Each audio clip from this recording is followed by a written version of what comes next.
ಡಿಕ್ಕಿ ಮುಗಿದ ತಕ್ಷಣ ಮುಂದಿನ ಹೊಳಸವರು ಅಲ್ಲಿ ಸಣ್ಣ ಪುಟ್ಟ ಅವರೆಲ್ಲ ವ್ಯವಸ್ಥೆ ಮಾಡ್ತಾರೆ. ವಿಶೇಷವಾಗಿ ಸಂಗಮದಲ್ಲಿ ನಮ್ಮ ಓಂ ಪ್ರಕಾಶ್ ಬಿರಾದರ್ ಅವರು, ನೀಲ್ಕಂಠ ಬಿರಾದರ್ ಅವರು ಅಲ್ಲಿ ದಾಸೋಗ ಇದ್ದಾರೆ. ಆಳಂದಿಯಲ್ಲಿ ರವೀಂದ್ರ ಶಾಸ್ತ್ರಿ ಅವರಂತೂ ಬಹಳ ಸುತ್ತಮುತ್ತ ಎಲ್ಲ ಹಳ್ಳಿಗಳಿಗೆ ಒಂದು ಆಸ್ಕರಿ ಶಾಸ್ತ್ರಿಯವರಿದ್ದಾರೆ. ಅವರು ಬಹಳ ಭಕ್ತಿ ಶ್ರದ್ಧೆಯಿಂದ ಅವರು ದಾಸೋಹವನ್ನು ಗೈತಾರೆ. ಆ ನಂತರ ಡೋಳ್ಗಾಪುರದಲ್ಲಿ ನಮ್ಮ ಬಸವರಾಜ್ ಬಿರ್ಸಿಟ್ಟಿಯವರು, ಹೀಗೆ ಅನೇಕ ಕಡೆ ಇವೆಲ್ಲ ದಾಸೋಹ ನಡೀತಾವೆ. ಅವರೆಲ್ಲರಿಗೂ ಈಗ ಪರಮ ಪೂಜ್ಯರು ಆಶೀರ್ವಾದ ಮಾಡ್ತಾರೆ. ಅದರ ನಂತರ ಪೂಜ್ಯರ ಆಶೀರ್ವಚನ ಇರ್ತದೆ. ಅದು ಮುಗಿದ ಮೇಲೆ ಎಲ್ಲರೂ ಸಾಲಾಗಿ ಶಿಸ್ತಾಗಿ ಇಲ್ಲಿ ಅನೇಕರು ಎಲ್ಲ ಬರ್ತಾ ಇರ್ತಾರೆ. ಅವ್ರು ಬಂದವರೆಲ್ಲ ಪ್ರಸಾದ ಮಾಡಿ ನಾವು ಊರಾಗ ಪಾದಯಾತ್ರೆಯನ್ನ ಆರಂಭ ಮಾಡ್ತೀವಿ. ಅವ್ರ ಮುಂದೆ ಬಸವೇಶ್ವರ ಸರ್ಕಲ್ದಲ್ಲಿ ಅಥವಾ ಚನ್ನಬಸವ ಪಟ್ಟದೇವರ ಸ್ಮಾರಕ ಭವನದಲ್ಲಿ ಅಲ್ಲಿ ಮುಂದೆ ಬಂದು ಅವ್ರು ಪಾಲ್ಗೊಳ್ಬೇಕು. ಎಲ್ಲರೂ ಬಂದಂತವ್ರು, ಸುತ್ತಮುತ್ತ ಊರದವ್ರು ಎಲ್ಲರೂ, ಇಲ್ಲಿದ್ದವರು ಸುತ್ತಮುತ್ತವರು ಎಲ್ಲರೂ ಮಹಾಪ್ರಸಾದನ ಸ್ವೀಕರಿಸಬೇಕು. ಈಗ ಪರಮ ಪೂಜ್ಯರಿಂದ ಆಶೀರ್ವಾದವನ್ನ ನಡೀತಾ ಇದೆ. ಎಲ್ಲರೂ ಚಪ್ಪಾಳೆ ತಟ್ಟಿ ಅವರಿಗೆ ಗೌರವವನ್ನು ಸಲ್ಲಿಸಬೇಕು. ಓಂ ಶ್ರೀ ಗುರು ಬಸವಲಿಂಗಾಯ ನಮಃ. ಓಂ ಶ್ರೀ ಗುರು ಬಸವಲಿಂಗಾಯ ನಮಃ. ಓಂ ಶ್ರೀ ಗುರು ಬಸವಲಿಂಗಾಯ ನಮಃ.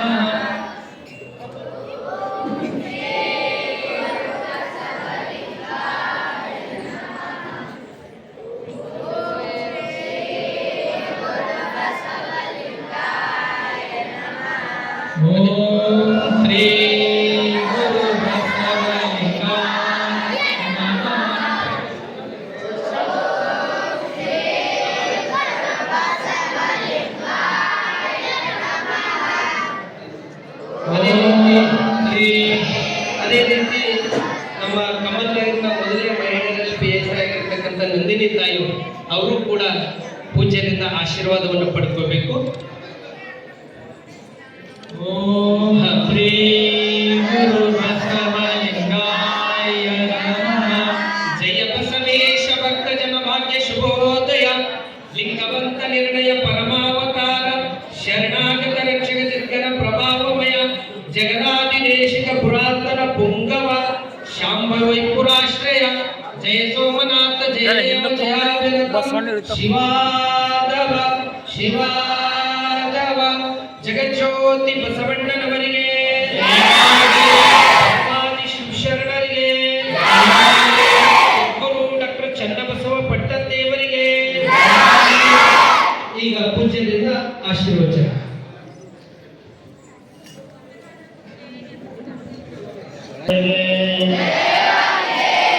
ಸದ್ಗುರು ಡಾಕ್ಟರ್ ಚನ್ನಬಸವ ಪಟ್ಟದೇವರಿಗೆ,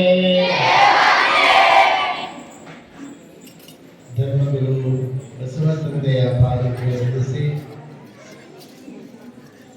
ಸದ್ಗುರುಗಳಾದ ಚನ್ನಬಸವ ಪಟ್ಟದೇವರನ್ನ ಸ್ಮರಿಸಿಕೊಂಡು ವೇದಿಕೆಯಲ್ಲಿರುವ ಎಲ್ಲ ಪೂಜ್ಯರ ಪಾದಕ್ಕೆ, ಎಲ್ಲ ಗಣ್ಯರ ಪಾದಕ್ಕೆ, ಎಲ್ಲ ಮಾತೆಯರಿಗೆ ಎಲ್ಲರಿಗೂ ಶರಣಾರ್ಥಿಗಳು.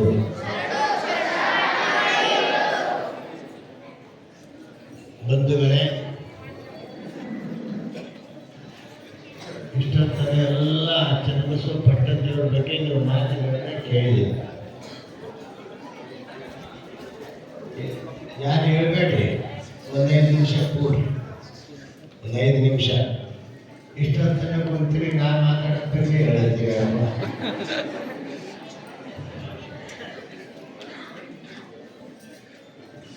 ಚನ್ನಬಸವ ಪಟ್ಟದೇವರ ಬಗ್ಗೆ ಇಷ್ಟೊತ್ತನೆ ಎಲ್ಲರ ಮಾತುಗಳನ್ನು ಕೇಳಿದೆ.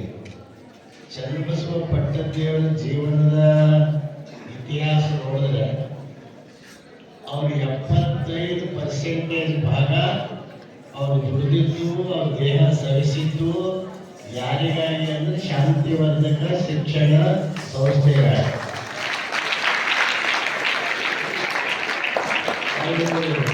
ಸರಸ್ವತಿ ಮಂದಿರ ಕಟ್ಟಬೇಕು. ಸರಸ್ವತಿ ಮಂದಿರ ಕಟ್ಟಿದ್ರೆ ಎಲ್ಲರೂ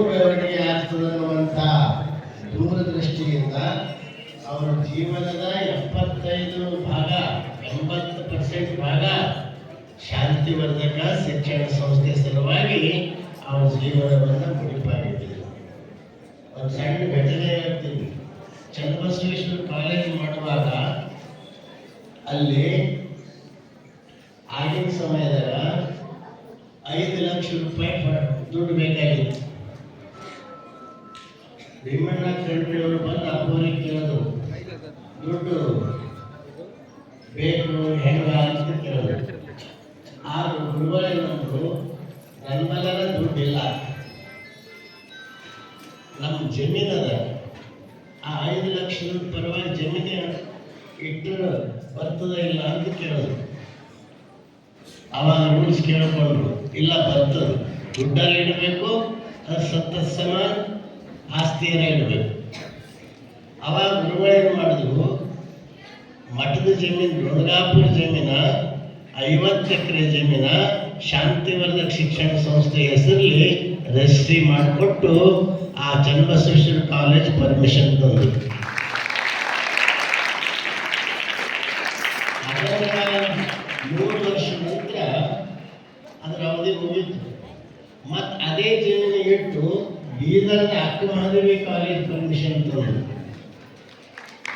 ಹೀಗೆ ಸಂಸ್ಥೆ ಬೆಳವಣಿಗೆ ಪೂಜ್ಯ ಗುರುಗಳ ಶ್ರಮ, ಅವರ ಸೇವೆ ಅಪಾರವಾಗದ ಅನ್ನೋದು ನಾವು ಯಾರು ಮರಿಬಾರದು. ಇನ್ನು ಉಳಿದ 20% ಅವರ ಜೀವನದ ಅವಧಿ ಅನುಭವ ಮಂಟಪಕ್ಕಾಗಿ, ಬಸವ ತತ್ವ ಪ್ರಚಾರ ಪ್ರಸಾರಕ್ಕಾಗಿ ಅವರು ವಿನಿಯೋಗಿಸಿದ್ದಾರೆ. ಹೀಗೆ ಅವರ 109 ವಯಸ್ಸಿನ ಆಯುಷ್ಯದಲ್ಲಿ ಅವರು ಶಿಕ್ಷಣ ಸಲುವಾಗಿ, ಬಸವ ತತ್ವ ಸಲುವಾಗಿ, ಅನುಭವ ಮಂಟಪದ ಸಲುವಾಗಿ ಈ 3 ಖಂಡಗಳನ್ನು 3 ಕಾರ್ಯಗಳನ್ನು ಅವ್ರ ಜೀವನದಲ್ಲಿ ಎದ್ದು ಕಾಣತಕ್ಕಂಥ ಕಾರ್ಯ ಇವತ್ತು ನಾವು ನೋಡ್ತೀವಿ. ಇನ್ನೊಂದು ಮಾತು ಈ ಸಂದರ್ಭದಲ್ಲಿ ನೆನಪು ಮಾಡಿಕೊಡ್ತೀನಿ. ಎಲ್ಲರೂ ತಮ್ಮ ಮಠದ ಹೆಸರುಗಳೇ ಸಂಸ್ಥೆಗೆ ಇರ್ತಾರೆ. ಅಪ್ಪವ್ರು ಇಟ್ಟಿದ್ದು ಯಾವುದು? Channabasaveshwara college, Siddarameshwara college, Haralayya polytechnic, ಹೀಗೆ ಬೀದರ್ ಅಕ್ಕ ಮಹಾದೇವಿ ಕಾಲೇಜ್. ಈ ಕರ್ನಾಟಕದಲ್ಲಿ ಮೊಟ್ಟ ಮೊದಲಿಗೆ ಶಾಲಾ ಕಾಲೇಜುಗಳ ಹೆಸರು, ಶರಣರ ಹೆಸರು ಕೊಟ್ಟವರು ಚನ್ನಬಸವ ಪಟ್ಟದೇವರು.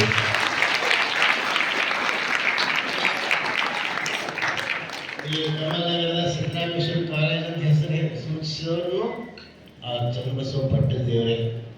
ಬಂಧುಗಳೇ, ಆ ದೃಷ್ಟಿಯಿಂದ ಪೂಜ್ಯ ಚನ್ನಬಸವ ಪಟ್ಟದೇವರ ಜೀವನ, ಸಾಧನೆ ನಿಮಗೆಲ್ಲ ಉಳಿದೆಲ್ಲ ಹೆಚ್ಚಿಗೆ ಕಮಲನಗರದವರಿಗೆ ಪರಿಚಯ ಇದೆ. ನಾನು ಹೆಚ್ಚು ಹೇಳಿಕ್ಕೆ ಹೋಗೋದಿಲ್ಲ. ಇವತ್ತ ಅವರ ಜೀವನದಲ್ಲಿ ಮೊಟ್ಟ ಮೊದಲು ಬಸವ ತತ್ವ ಪ್ರಕಾರ ಮದುವೆ ಮಾಡಿದವರು ಕರ್ನಾಟಕದಲ್ಲಿ ಯಾವ ಮಠದವರು ಅಲ್ಲ. ಮೊಟ್ಟ ಮೊದಲು ಬಸವ ತತ್ವ ಪ್ರಕಾರ ಮದುವೆ ಮಾಡಿದಂಥವರು ಇಡೀ ಪ್ರಥಮ ಚನ್ನಬಸವ ಪಟ್ಟದೇವರನ್ನು ಇಡೀ ಕರ್ನಾಟಕದಲ್ಲಿ ಬಸವಣ್ಣನೇ ಧರ್ಮಗುರು, ವಚನ ಸಾಹಿತ್ಯವೇ ಧರ್ಮಗ್ರಂಥ ಅನ್ನೋ ಮಾತೆ ಮಹಾದೇವಿ ಲಿಂಗಾನಂದ ಸ್ವಾಮಿಗಳು ಬಿಟ್ಟರು ಸಂಪ್ರದಾಯಿಕ ಮಠಗಳಲ್ಲಿ ಭಾಲ್ಕಿ ಮಠನೇ ಆ ಘೋಷಣೆಯನ್ನು ಮಾಡಿದ್ದು ನಾವು ಕೇಳ್ತೀವಿ. ಬಸವಣ್ಣನೇ ಧರ್ಮಗುರು, ವಚನ ಸಾಹಿತ್ಯವೇ ಧರ್ಮಗ್ರಂಥ ಅನ್ನೋದು ಸಂಪ್ರದಾಯದ ಮಠಗಳಲ್ಲಿ ಮೊಟ್ಟ ಮೊದಲು ಭಾಲ್ಕಿ ಮಠ ಒಂದೇ. ಆ ನಂತರ ಯುಕಲ್ ಮಠ ಬಂತು, ಆ ನಂತರ ಗದಗಿರಿ ಮಠ ಬಂತು, ಆ ನಂತರ ಚಿತ್ರದುರ್ಗ ಮಠ ಬಂತು. ಹೀಗೆ ಒಂದೊಂದಾಗಿ ಬಂದಿದ್ದಾರೆ. ಈಗೆಲ್ಲ ಮಠದವರು ಬಸವಣ್ಣನ ತತ್ವಕ್ಕೆ ಒಪ್ಪಿಕೊಳ್ತಾ ಇದ್ದಾರೆ. ಅದು ಸಂತೋಷ ಸುದ್ದಿ. ಮೊನ್ನೆ ಮಾಡಿರುವಂಥ ಬಸವ ಸಂಸ್ಕೃತಿ ಅಭಿಯಾನ ಕಮಲನಗರದವ್ರು ಬಂದಿರೋ ಇಲ್ಲೋ, ನೀವು ಎಷ್ಟು ಜನ ಬಂದಿರೋ ಗೊತ್ತಿಲ್ಲ, ಬಂದಾರೆ. ಗುರುಗಳಿಗೆ ಎಲ್ಲ ಊರಿಗಿಂತ ಕಮಲನಗರ ಮೇಲೆ ಬಹಳ ಪ್ರೀತಿ ಗುರುಬಸವ ಪಟ್ಟದೇವರಿಗೆ. ಅವ್ರು ಬರೋದ್ರು ಬಂದಾರ ಅಂತ ಹೇಳ್ತಾರೆ. ಅಂದ್ರೆ ಪ್ರೀತಿಯಾಗಿ ಮಾಡಿಸ್ತದ.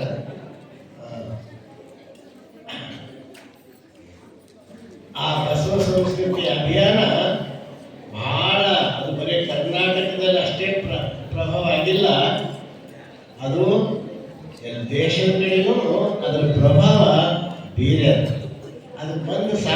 ಹೇಳಕ್ ಇಷ್ಟಪಡ್ತಾ ಇದ್ದೀನಿ.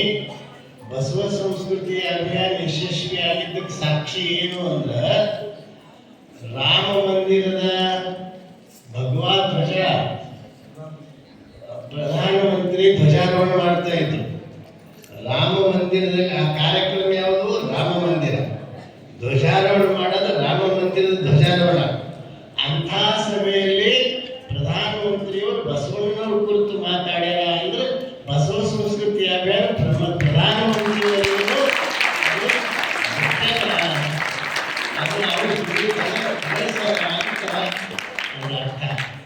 ಅದರ ಅರ್ಥ. ಅದಕ್ಕೆ ಒಂದು ವೇಳೆ ಅಂತ ಬಸವ ಸಂಸ್ಕೃತಿ ಅಭಿಯಾನ ನಾವು ಇಷ್ಟರಲ್ಲೇ ನಾವೆಲ್ಲ ಮಠಾಧಿಪತಿಗಳು ಒಕ್ಕೂಟದವ್ರು ಸೇರಿ ಇನ್ನು ಕೆಲವೇ ದಿವಸದಾಗ 2026ನೇ ಇಸ್ವಿದಾಗ ಮಠಾಧಿಪತಿಗಳೆಲ್ಲ ಸೇರಿಕೊಂಡು ರಾಷ್ಟ್ರದ ರಾಜಧಾನಿಯಾದ ದೆಹಲಿಯಲ್ಲಿ ಬಸವ ತತ್ವ ಸಮ್ಮೇಳನ ಮಾಡಬೇಕಂತ ನಮ್ಮೆಲ್ಲ ವಿಚಾರವನ್ನು 2026ನೇ ಇಸ್ವಿಗೆ ಅದು ಈ ತಿಂಗಳ ಡೇಟು ನಂತರ ಗೊತ್ತಾಯ್ತದ. ಅದಕ್ಕೆ ಆ ರಾಷ್ಟ್ರದ ರಾಜಧಾನಿಯಾದಂಥ ಆ ದೆಹಲಿಯಲ್ಲಿ ಒಂದು ಬೃಹತ್ ಬಸವ ತತ್ವ ಸಮ್ಮೇಳನ ಮಾಡಿ ಆ ಸಮ್ಮೇಳನದ ಉದ್ಘಾಟನೆಗೆ ಪ್ರಧಾನಮಂತ್ರಿಗೆ ಆಹ್ವಾನ ಮಾಡಬೇಕಂತ ನಾವು ಪ್ರಯತ್ನ ನಡೀತಾ ಇದೆ.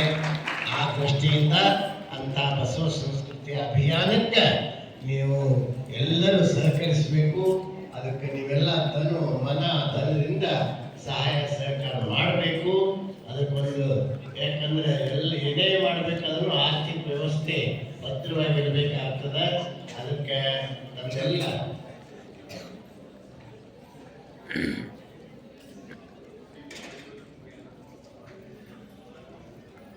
ಗುರುಗಳು ನಮ್ಗೆ ನೆನಪು ಕೊಡ್ಲತ್ತಾರೆ.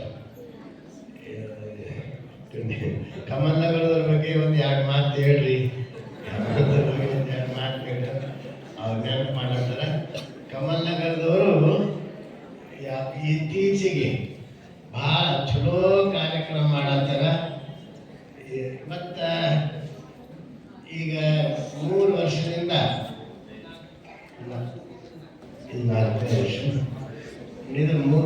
4 ವರ್ಷದಿಂದ ಚನ್ನಬಸವ ಪಟ್ಟಣ ದೇವರ ಜಯಂತಿ ಇಡೀ ನಮ್ಮ ಜಿಲ್ಲೆಯಲ್ಲಿ ಅಷ್ಟೇ ಅಲ್ಲ ರಾಜ್ಯದಲ್ಲಿನೇ ಎಲ್ಲಕ್ಕಿಂತ ಚಂದ ಆಗ್ತಾ ಇರೋದು ಕಮಲನಗರದಲ್ಲಿ.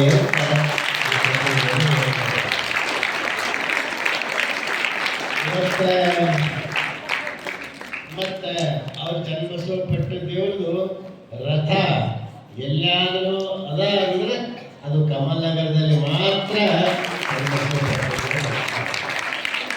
ಅದಕ್ಕೆ ಇದು ಹೆಂಗೆ ಬಸವಣ್ಣನ ಕಾರ್ಯಕ್ಷೇತ್ರ ಬಸವ ಕಲ್ಯಾಣ ಬಸವ ಕ್ಷೇತ್ರ ಹೆಂಗಾಗ್ಯದ, ಬುದ್ಧ ಗಯಾದಲ್ಲಿ ಬುದ್ಧನ ಕ್ಷೇತ್ರ ಹೆಂಗಾಗ್ಯದ, ಅದೇ ರೀತಿ ಕಮಲನಗರದಲ್ಲಿ ಇದು ಚನ್ನಬಸವ ಪಟ್ಟಣ ದೇವರ ಕ್ಷೇತ್ರ ಆಗಬೇಕು ಅನ್ನುವಂಥದ್ದನ್ನ ಅದಕ್ಕೆ ಎಲ್ಲರೂ ಇದಕ್ಕೆ ಸಹಕಾರ ಹಚ್ಚಬೇಕು. ನಿಮ್ಮ ಮನ್ಯಾಗ ಮಗ ಹುಟ್ಟು ಚನ್ನಬಸವ ಅಂತ ಹೆಸರಿಡಬೇಕು. ನೀವು ಏನೇನು ಅಂಗಡಿ ಹೆಸರು ಇಡೋದಿದ್ರೆ ಚನ್ನಬಸವ ಪಟ್ಟಣ ದೇವರು ಹೆಸರು ಇಡಬೇಕು. ನೀವು ಕಿರಾಣಿ ಅಂಗಡಿ ಇದ್ರೆ ಚನ್ನಬಸವ ಪಟ್ಟಣ ದೇವರ ಹೆಸರು ಇಡಬೇಕು.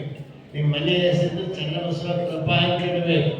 ಹೀಗೆ ಅವ್ರ ಹೆಸರು ಅವ್ರ ನಾಮಸ್ಮರಣೆ ಎಲ್ಲ ರಂಗದಲ್ಲಿ ಬರಬೇಕು. ಯಾಕಂದ್ರೆ ಇದು ಜನ್ಮ ಕೊಟ್ಟಂತಹ ಸ್ಥಳ, ಇದು ಚನ್ನಬಸವ ಪಟ್ಟಣ ದೇವರು ಜನ್ಮ ನೀಡಿರುವಂಥ ಸ್ಥಳ ಯಾವುದು ಅಂದ್ರೆ ಅದು ಕಮಲನಗರ ಅನ್ನೋದು ನೀವು ಯಾರು ಮರಿಬಾರ್ದು.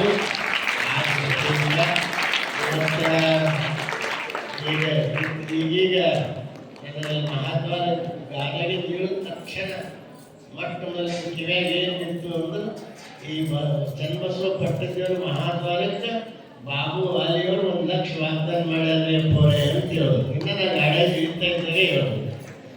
ಆ ನಂತರ ನಮ್ಮ ಚಕುರ್ತಿಲಾ ತಾಯಿ ಬಂದಾಯವರು 1 ಲಕ್ಷ ರೂಪಾಯಿ ಘೋಷಣೆ ಮಾಡ್ಯಾರ ಅಂತ ಹೇಳೋದು. ಭಾಳ ಸಂತೋಷ. ಈಗ ಮಹಾದ್ವಾರಕ್ಕೆ ಚಾಲನೆ ಕೊಡ್ಲಿಕ್ಕೆ ಹಾಗೆ ಮುಂದೆ ಮತ್ತಿನ್ನ ಸ್ವಲ್ಪ MP MLA ನೀವು ಊರವರೆಲ್ಲ ಭೇಟಿ ಆದ್ರೆ ಅವರು ಕೊಟ್ಟೇ ಕೊಡ್ತಾರ ಅಂತ ಈ ಸಂದರ್ಭದಲ್ಲಿ ಹೇಳಿ ಮತ್ತೊಮ್ಮೆ ಅದು ಮಹಾದ್ವಾರ ಬೇಸಿ ಆಗಬೇಕು. ಅದರ ಒಂದು ಚನ್ನಬಸವ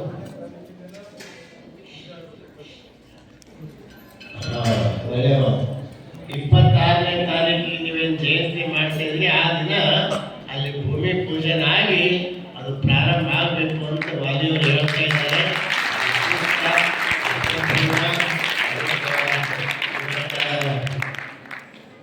ಎಲ್ಲರಿಗೂ ನಾನು ಮತ್ತೊಮ್ಮೆ ಶರಣಾರ್ಥಿ ಹೇಳ್ತಾ ಬಹಳ ದೂರದಿಂದ ನಮ್ಮ ನಂದಿನಿ ತಾಯಿಯವರು ಇಲ್ಲಿ ಆಗಮಿಸಿದ್ದಾರೆ.